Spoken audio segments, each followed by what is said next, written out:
একটি গ্রামের সমস্ত গলি ও রাস্তায় এক বিশেষ পাউডার ছড়িয়ে দিল, যা ইঁদুরে উত্তেজিত করে তুলল। তার পরিকল্পনা ছিল গ্রামের সমস্ত ইঁদুরকে তাড়িয়ে এক জায়গায় জড়ো করা। পাউডার সব জায়গায় ছড়ানো হয়ে গেল। সে একটি মশাল জ্বালিয়ে তাতে আগুন ধরিয়ে দিল।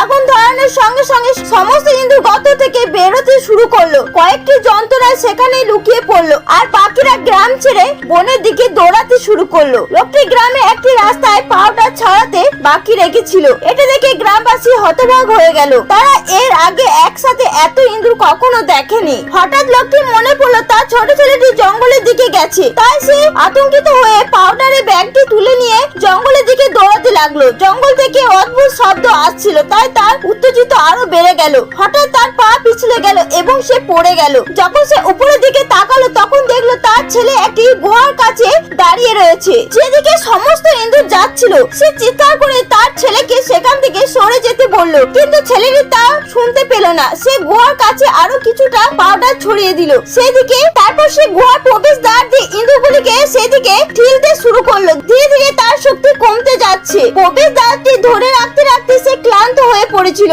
ইঁদুরগুলির চাপে সে পড়ে যাচ্ছিল। এমন সময় তার বাবা সেখানে পৌঁছালো। এরপর তারা দুজনে মিলে ইঁদুরগুলিকে গুহার ভেতর ঠেলতে শুরু করলো। সব ইঁদুর ঢুকে গেল। তার বাবা একটি বড় পাথর দিয়ে গুহার মুখটি বন্ধ করে দিল।